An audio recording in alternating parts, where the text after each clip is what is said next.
한 번도 안 밟고 갔을 때 12.3 아, 연비가 되게 안 좋구나. 이거 와이프가 보면은 연비가 엄청 먹는 아니 근데 이런 얘기 안 하려고 그랬는데 짧다고 하시려고요. 아 진짜로. 아니 제가 운전 습관이 안녕하세요. 예전에 용산 신동아 아파트 같이 촬영했을 때 뵙고 되게 오랜만에 뵙네요. 오늘은 6GT 시승기를 찍으려고 만났는데 저는 진짜 6GT에 대해서 아무것도 몰라요. 몇 마력인지 엔진이 뭐가 들어가 있는지 아무것도 모르거든요. 이 차에 대해서 좀 소개를 해주시면 가격이 얼마고 이 차를 왜 구입을 하셨는지 말씀을 좀 해주세요. 이 차는 6GT라고 불리지만 630i 엑스드라이브 GT 4륜이구나. GT에서는 엑스드라이브가 없는 게 아마 620D밖에 없을 거예요. 월드 프리미어 에디션이라고 그 당시 다른 차들보다는 조금 비쌌어요. 630i가 원래 9,120만 원이었고 9,120이요? 할인 없을 때? 할인 없을 때. 아, 할인 해주죠 근데. 원래는 해주죠. 6GT 모델은 인기가 좀 있는 편이어서 할인을 많이 해주는 건 아니었어요. 그 당시에. 그리고 LCI라고 해서 페이스리프트가 나온 지 얼마 안 된 시점이었어가지고 이거는 그래서 9,690만 원인데 월드 프리미어 에디션 모델은 할인이 안 들어간다고 계속 얘기를 했었는데 취소가 된 물량이었던 것 같아요. 제가 빨리 받아보게 돼서 300만 원 할인을 받고 9,390만 원에. 아니 내가 얼마 전에 530이었나? 슈트샵 하는 대표랑 찍었는데 5 시리즈 시승기를 그 차가 한 7천만 원 정도였거든요.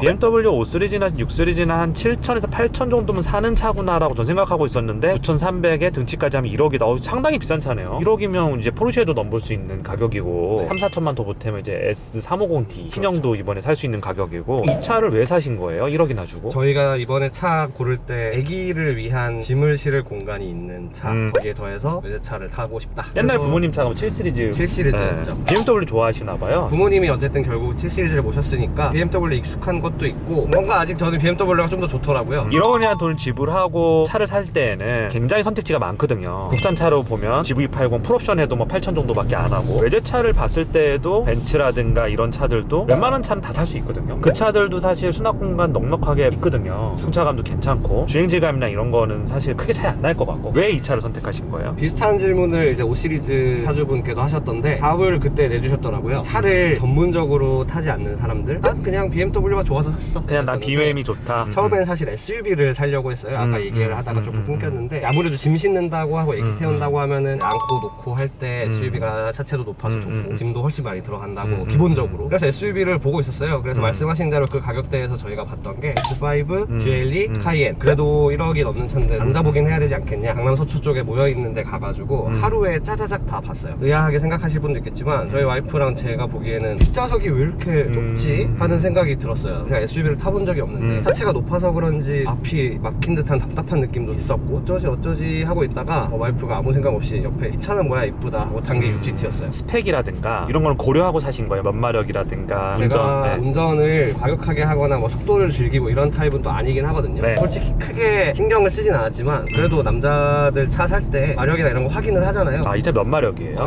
258마력이고 4기통 터보 엔진이에요? 6기통 실키6. 아, 6기통이에요? 원래 이게 다른 나라에는 4기통으로 나가는데 오피셜이 아니지만 이런 커뮤니티나 카페에서 보면은 인허가를 받을 때 환경 규제 때문에 4기통을 올릴 수가 없어서 올렸다 뭐 이런 얘기도 있는데 저는 확실히는 모르겠고 그래서 이거의 최대 장점으로 꼽으시는 게 뭐 6기통 실키6 엔진을 타볼 수 있다. 아무래도 솔직히 4기통 엔진을 타면 네. 달달거려요. 이렇게 RPM을 막 진짜 1000rpm만 쓰고 가면 잘 못 느끼는데 2, 3천만 써도 4기통하고 6기통 회전질감 자체가 달라서 회전질감이라는 표현을 많이들 쓰시던데 그 굉장히- 회전질감이 뭔지 오늘 여쭤보고 싶었어요. 엔진이 돌아가잖아요. 네네. 돌아갈 때 그냥 버겁게 돌아가는 느낌이 나고 굉장히 빡빡하다. S600 같은 V12 엔진하고 V8하고 또 다르거든요. 또 타보면 아주 미세하게 1000rpm부터 느낄 수 있냐 그거는 못 느끼는데 밟아보면 느낄 수 있어요. 특히 고속도로에서 많이 느껴져요. 4기통 엔진들은 고속도로에서 밟으면 굉장히 힘겨워요. 비교 대상이 절대 아니지만 아반떼를 같이 몰고 있으니까요. 아반떼는 뭐 이미지 아반떼. 메이킹용인가요? 아니, 아니 현석이가 이미지 메이킹용 레일을 타고 다니더라고. 슈트샵 대표 그 이상훈 대표랑 촬영했을 때도 이상훈 대표는 차를 되게 좋아하는 사람이었어요. 그 전에 뭐 레이스도 탔었고 G바겐도 탔었고 굉장히 차를 좋아하는 사람이었고 차를 좋아할수록 어떤 물품을 고를 때 관여도가 되게 높잖아요. 꼼꼼하게 많이 따져보고. 네네. 근데 제가 보니까 선생님은 굉장히 관여도가 낮은 사람인 것 같아. 남자치고는. 일단 내가 얘기를 들어보니까 BMW가 좋아서 샀다. 그리고 비교해보니까 공간이 좀 넓었다. 이 두 가지밖에 없는 것 같아요. 지금 이걸 산 이유가. 간단하게 얘기하면 제가 제일 큰 원인이 그 두 가지라서 그렇게 얘기를 한 건데 이건 내부 디자인이나 색상이나 뭐 이런 것도 그 디자인 너무 별로지 않아요? BMW에 특별하게 애착이 없는 사람들은 이거는 뭐 10년, 20년 넘은 디자인이다라고 하시는 분들이 특별한 있고, 애착이. 굳이 얘기하자면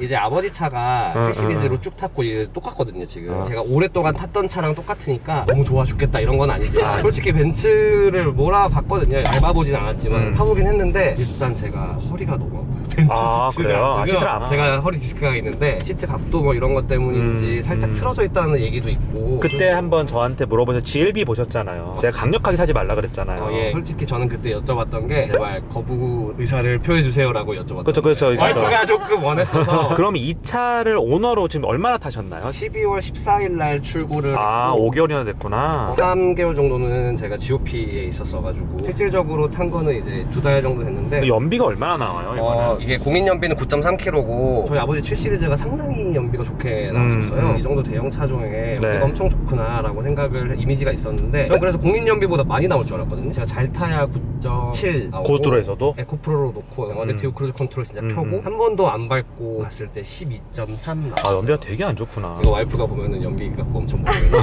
장점에 대해서 자랑 좀 해주세요. 일단은 공간이 넓어요 뒤에. 레그룸이 상당히 많이 남고 여기 조수석 보니까 여기가 좀 튀어나왔어요. 이거 넣으라고. 근데 이렇게 하면 약간 좀 좁아 보이는 느낌이 좀 들어요. 저는 이제 조수석을 타볼 일이 거의 없지만 와이프나 이렇게 할 때 뭐 그런 부분에 대해서 불편함을 느끼진 않아가지고. 그럼 공간이 넓다라고 하는 장점이 하나가 네. 있고 또 다른 장점이 뭐가 있을까요? 6기통 엔진이 올라가 있다는 것도 장점으로 꼽으시더라고요. 근데 1억짜리 차를 샀는데 4기통인지 좀 그렇지 않나요? 사실 그런 차가 많지 않아요. 많죠. 7, 8천 후반 되는 차들도 사실 맞아요. 4기통 올린 게 요즘 많잖아요. 맞아요. 그래서 그런 것도 장점으로 꼽으시더라고요. 얘기를 들어보니까 장점이 6기통 엔진과 실내 공간이 넓다 이렇게 꼽으셨는데 밟으면 쭉쭉 나가고 아쉬운 점 하나 없고 페라리 슈퍼패스를 모시는 분들한테 설명하기가 조금 그런 장점이긴 하지만 그냥 애기 태우고 다니고 패밀리카로 원했던 사람한테는 아쉬울 게 없는. 근데 사실 1억 원 정도 되는 9,300 정도 되는 차에서 250마력이면 출력이 높은 건 아니거든요. 그쵸. 잘 나간다라는 소식 저는 모르겠어요. 제가 좀 밟아봐야 알겠지만 미션하고 이 엔진 궁합이 어떻게 될지 모르겠지만 그런 건 어때요? 미션 엔진 궁합은 확실히 좋은 것 같아요. 제가 이거를 BMW 아버지 차 볼 때 몰랐는데 아반떼를 몰아보니까 알겠더라고요. 아니 확실히 아반떼랑 비교하면 안 되죠. 역체가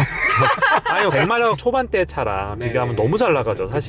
장점에 대해서는 사실 이제 지금 쥐어 짜면서 얘기를 하시는 것 같은데 무난하다, 타기 좋다 뭐 그런 그렇죠. 느낌. 단점에 대해서 얘기하자면 단점이 없는 게 장점인데. 단점이 없다? 네, 제가 느끼는 단점이 없다? 없어요. 사실 저는 그렇게 생각을 해요. 차의 장단점이라는 게 어느 차가 다 있거든요. 항상 차를 볼 때는 그 가격 대비 괜찮은 스펙과 괜찮은 컨셉을 가지고 있느냐, 이게 가장 중요하다고 생각해요. 1억 정도 가까운 차를 사면 사실 일반 유저들이 단점이라고 뚜렷하게 찾을 만한 게 많지는 않아요. 1억을 넘게 주고 샀는데 이 차가 엔진하고 미션이 궁합이 너무 안 좋아? 그러면 안 되죠. 1억을 넘게 주고 샀는데 차가 너무 후졌어라는 생각이 들면 안 되는 거죠 사실. 사실 이 가격대에 있는 차들은 아까 말씀하신 대로 차에 큰 관여도가 있지 않는 이상 단점을 찾기는 쉽지는 않을 것 같은데 그래도 찾는다면 진짜 없어요? 일단은 저의 니즈에 너무 딱 취합한 애기 태우고 부합하는, 다니고 네, 애기 태우고 다니고 단점 하나 있다. 이게 600리터예요 트렁크가. 네. 뒤에를 접으면 1800리터라고 스펙상 그렇긴 하거든요. 디자인을 주기 위해서 패치백이지만 쿠페라인으로 만들다 보니까 확실히 좀 높이가 있는 짐을 넣을 때는 어렵더라고요.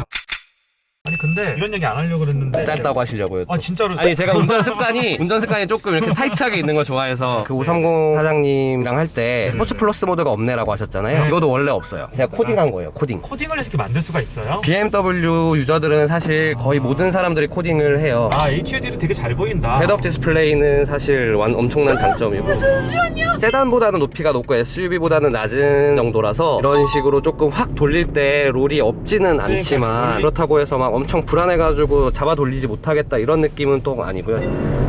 저도 이제 밟아보고 싶을 때 싹 지금 밟아보고. 크락스를 밟았는데 내리막에서 치고 나가는 느낌은 없네요. 아무래도 그란투리스모다 보니까 그런 속도가 위주라기보다는 장거리 편하게 운전하는 게 더 목적인 차. 네, 그런 것 같아요. 그쵸? 내리막길에서 플러스를 밟았는데 생각보다 가속은 조금 느린 것 같아요. 승차감이나 이런 거는 만족하세요? 저는 엄청 만족하고 시트는 편한 것 같아요. 옵션이죠 이거 다. 질감도 되게 좋은데요? 이거 나파 가죽인데 저희가 따로 옵션을 넣는 게 없고 그냥 정해진 들어가서. 에디션 모델이라서 그냥 정해진 대로. 손에 닿는 부분은 그래도 괜찮은 거 마음을 쓴 것 같아요. 여기가 남산이 좋은 게 울퉁불퉁한 길이 많아서 서스펜션 네. 감도도 좀 볼 수 있고 그래서 시승하기가 좋아요. 앞에는 그냥 서스펜션이고 뒤에는 에어서스가 들어가 있어요. 아, 뒷좌석 승차감이 더 좋은 거는 맞는 것 같아요. 왜 뒷자리에 넣어줬을까요? 여기 쇼프 드리븐 차가 아닌데. 아무래도 가족을 태우면 뒤에 태우게 되니까 그걸 고려한 게 아닐까요? 테슬라는 뒤에 사람 태우면 유시한 태우면 토하거든요. 오바 아니고 현석이가 와이프랑 애를 태우고 대전을 갔는데 진짜로 토했대. 휴게실에서. 근데 저도 어제 테슬라를 이지님이 운전하신 거 처음 타봤거든요. 아. 조수석에서 타봤는데 네. 여기까지 말씀드리도록 하겠습니다. 6GT가 그래도 오스리보다 윗급이잖아요. 가격도 비싸고 그쵸. 여러 가지 옵션이나 이런 게 좀 다를 거 아니에요. 똑같은 코너, 쇼 코너를 달렸을 때 그래도 오스리가 조금 더 안정감이 있는 것 같아요. 네, 확실히 네. 저속 코너에서 속도를 많이 내면 좀 불안한 게 있긴 있어요. 이 차는 무난하고 어디를 가도 그냥 장거리 투어로 수납공 갈 때 많으니까 그런 것도 다 좋은데 아까 말씀하신 장점들 이 가격대 차를 제가 되게 많이 타보진 않았지만 내리막길에서도 악셀을 좀 많이 쳐봤고 오르막길에서도 악셀 끝까지 들어갈 때까지 머분 밟아봤는데 스포츠 모드 코딩한 걸로 지금 가고 있거든요. 네. 지금 3명이 타서 그런지 몰라도 가속력이 조금 실망스러운 것 같아요. 스포츠 드라이빙을 안 하더라도 고속도로에서 조금 1차선에서 조금 더 빨리 추월해서 갈 때 가속력이 좀 더 있으면 좋지 않을까라는 생각이 좀 들어요. 저는 운전 취향인 것 같은 게 아쉽다라는 느낌을 받아본 적은 없기는 한데 네, 아반떼 100마력 초반대 차로도 충분히 만족을 하셨으면 이 차는 너무 만족할 거고요. 근데 아반떼는 사실 만족했다기보다는 그냥 타고 다녔죠 제가. 빨리 달리려고 하는 리즈보다는 같은 속도를 갔을 때 훨씬 적은 RPM을 쓸 수 있고 같은 가속을 했을 때 스무스하게 갈 수 있거든요. 그런 것들 때문에 출력에 대한 니즈가 있는 거라고 생각을 하고요. 이 차는 뭐 크게 부족하지는 않은데 조금 아쉬운 게 300마력 정도 되면 좀 더 좋지 않았을까 이 정도 가격에 6기통 엔진인데 그래도 저도 사실 640i를 하고 싶긴 했어요. 완전히 같은 스펙이고 한 2,000 정도를 더 써야 되는. 2천만 원이면 저도 안 할 것 같아요. 네. 이 세그먼트에 있는 차를 또 타보니까 예전 기억도 좀 나면서 1억 정도 언저리에서 고른다라고 하면 얘도 상품성은 되게 좋은 차인 것 같아요. 확실히 타고 다니면 편한 건 있어요. 이게 내가 불편함은 확실히 못 느끼는 것 같아요. 시내에서도 타고 GT로 골프장도 가고 그렇게 용도로 타기에는 저는 괜찮은 것 같은데 지금 밟을 때 그냥 이 정도 속도에서 악셀을 계속 가져가는 게 아니고 밟았다 뗐다 하거든요. 네. 스포츠로 코딩이라서 그런지 몰라도 안으로 엔진 소음이 좀 들어오잖아요. 이게 일부러 조금 플러스에서는 소리를 좀 들어오게 하는 것 같아요. 그래요? 지금 컴포트 모드죠? 네, 지금 RPM이 떠 있는 상태여가지고 한번 섰다가 가야 되더라고요. 오케이 네, 컴포트로 지금 컴포트 플러스. 컴포트 플러스가 찾아보니까 뭐 2단 출발을 해가지고 조금 더 이렇게 부드럽게 출발한다고 하더라고요. 사실 오스리즈 세단도 그렇지만 스포츠 비슷한 모드를 넣는다고 이게 다이나믹하게 달라지진 않아요. 그쵸. 기분이 좀 좋아지는 것 그리고 같아요. RPM을 좀 더 많이 쓰고 그쵸. 기어 변속을 언제 하느냐 그 소프트웨어만 만지는 거라서 하드웨어가 뭐 이렇게 달라지고 이러진 않는 것 같더라고요. 제가 그렇죠. 보니까. 보통은 다 그런 것 같아요. 정말 네. 좀 더 윗급의 그런 슈퍼카들? 훨씬 좋은 서스펜션을 쓰고 이래야 뭐가 이렇게 차이가 네네네. 나오지 그렇게 여러 영역을 포괄할 정도로 서스펜션 세팅을 하지는 못하는 것 같더라고요. 이 가격대에서는 이제 앞에 한 얘기들 정리를 해보면 이 차의 가장 큰 장점은 이제 공간성이라 그랬고 그리고 무난함 그리고 1억대에서 이 차를 선택한 이유는 BMW가 좋아서 선택한 게 제가 볼 때는 좀 큰 것 같고요. 그것도 좀 큰 것 같아요. 이게 아무래도 벤츠나 이런 것보다 전자장비 같은 것도 제가 좀 더 마음에 들었고 또 와이프가 보통 이제 여성분들께서 벤츠의 인테리어나 이런 익스테리어를 좋아하시잖아요. 와이프도 벤츠 익스테리어는 되게 마음에 든다고 했는데 막상 내부를 보더니 난 BMW가 더 좋은 것 같아 라고 하더라고요. 좀 이과 감성이라서 그런지 모르겠지만 대부분의 5시리즈나 E클래스나 이런 차를 타는 제 지인들도 차를 사는 데 있어서 소비자들의 정규 분포를 그려보면 좌우에 있는 극단적인 사람들 있잖아요. 좌가 예를 들어서 아무것도 고려하지 않고 그냥 아무 생각 없이 그냥 사는 사람이 있고 네네. 우쪽으로 가면 진짜 엄청 따지고 시승 다 해보고 핸들링이 어쩌고 저쩌고 막 이러면서 사시는 분들이 있고 슈퍼카는 이제 우쪽에 있는 분들이 많긴 한데 일반 세단에서는 그런 분이 많이는 없어요. 사실. 그렇죠. 대부분은 정규 분포 안에 있어요. 중간 어디쯤에 있는데 중간 어디쯤에서 조금 더 좌에 가깝냐 우에 가깝냐 그 사람 성향에 따라 다른 것 같은데 제 지인들도 대부분 일반 세단을 살 때는 좌쪽이 좀 더 가까워요. 사실 우쪽으로 가서 핸들링이 어쩌고 뭐 스펙이 어쩌고 뭐 이렇게 잘 안 보시더라고요. 더 많이 보는 게 오히려 그것보다 옵션을 더 많이 보고 맞아요. 가격 대비 옵션이라든지 네, ACC 특히나 고속도로 같은 데에서 크루즈 컨트롤을 액티브하게 쓸 수 있느냐 ACC 옵션이 없으면 되게 불편하거든요. 사실. 맞아요. 크루즈 컨트롤 켜놓고 악셀을 밟을 때 그럼 편하잖아요. 그쵸. 그래서 그 옵션이 빠진다라고 하는 거는 있을 수 없는 얘기거든요. 요즘 세상에 그런 옵션들을 더 많이 보지 스펙이나 이런 거는 크게 안 보시는 것 같아요. 그래서 저는 대부분의 이 정규 분포 안에 있는 소비자분들 중에 좌쪽에 있는 분들이 좀 더 많은 것 같고 오른쪽으로 더 가 계신 분들은 이제 진짜 스포츠카나 드라이빙이나 이런 거 정말 좋아하시는 분들만 그렇고 대부분은 왼쪽에 있다고 생각해요. 저는 제가 보니까 지금 오너분도 조금 더 왼쪽에 계신 것 같고 네, 중간에서는 좀 왼쪽에 있는 것 같네요. 네, 중간에 약간 왼쪽에 계신 것 같고 저도 만약에 이 정도 가격에서 이 패밀리 세단을 고른다 예를 들어서 뭐 와이프 테슬라 살 때도 크게 고민을 안 했어요. 그냥 전기차에 가면 타보자. 그 왼쪽이죠. 전기차라고 하는 그 하나 때문에 탄 거니까 대부분 그렇게 선택을 하지 않느냐라고 저는 생각을 하고요. 그래서 어쨌든 총평을 하자면 이 세그먼트에 있는 차들을 많이는 안 타봤지만 말씀하신 게 납득이 좀 돼요. 뒤에 보니까 카시트 자리도 굉장히 넓고 이 무릎에서부터 시트까지 거리도 상당히 넓은 것 같고, 그리고 운전석이랑 조수석 시트가 좀 편해요. 그리고 방음 부분에서 봤을 때 사실 좀 인상적이진 않아요. 그러니까 아까 전에 말씀하신 데 단점이 없다라고 얘기하셨지만 반대로 뒤집어 보면 특장점은 또 별로 없는 것 같아요. 제가 볼 때 얘가 5시리즈보다 훨씬 좋나라 생각해보면 또 아닌 것 같고, 방음도 아까 전에 달려보니까 조금 그렇게 뭐 되게 훌륭한 편은 아닌 것 같고 그냥 노멀하다. 이게 프레임리스 도어인데 유리가 이중접합이 아니어서 그런 부분도 있기는 할 것 같아요. 저 같은 니즈로 산 사람들한테 사실 지금 5랑 6이 그때 LCI가 같이 나왔고 계속 같이 비교를 해주고 계시지만, 저 같은 경우에는 5 시리즈는 좁아서 탈 수가 없거든요. 사실 짐을 실어야 되니까 5 시리즈 트렁크랑 6 시리즈 트렁크는 아예 비교 대상이 아니어서 X5랑 6GT를 비교를 해야 될 것 같고, 운동성이나 이런 주행성, 액티브함을 가지고 5 시리즈랑 비교를 하면 좀 많이 부족할 것이고, 전체적인 니즈를 고려했을 때 애기가 하나 내지 둘 있는 집에서는 5 시리즈보다는 6GT가 훨씬 더 좋지 않을까. 얘기를 들어보니까 네. 이 차는 정말 애기 있는 신혼부가 많이 살 것 같아요. 네, 싱글은 그렇게 잘 안 많이 살 하죠. 것 같아요. 그쵸, 싱글은 잘 안 가격도 사시죠. 더 저렴한데 생긴 것도 조금 더 날상하게 생겼고. 제가 만약에 싱글이었고 이 정도 가격이라면 포르쉐로 갔을 것 같아요. 그렇죠.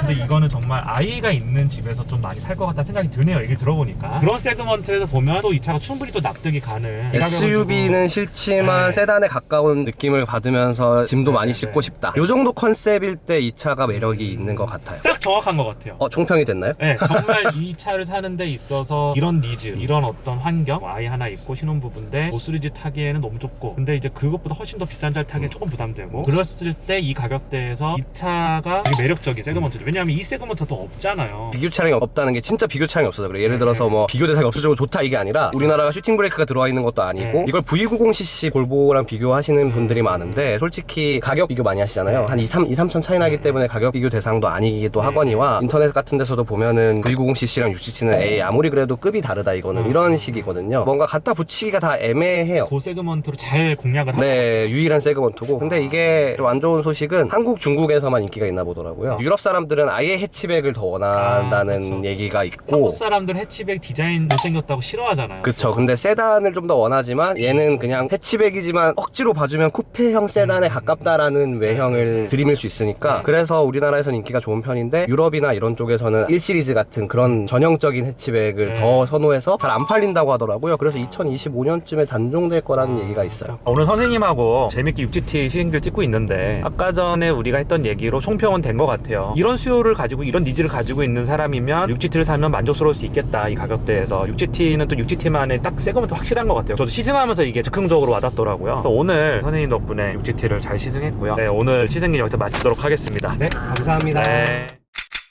자동 주차를 해보겠습니다. 잘 되는지 한번 봅시다. 자동 주차 손 뗐어요. 지금 손 뗐고 뭐가 가고 있는데, 핸들이 혼자 돌아. 혼자 돌아. 거 아니야? 혼자 돌아. 오, 박는 것 같은데? 안 박았죠? 아니네. 오, 자기가 혼자 핸들이 막 돌아. 잘한다.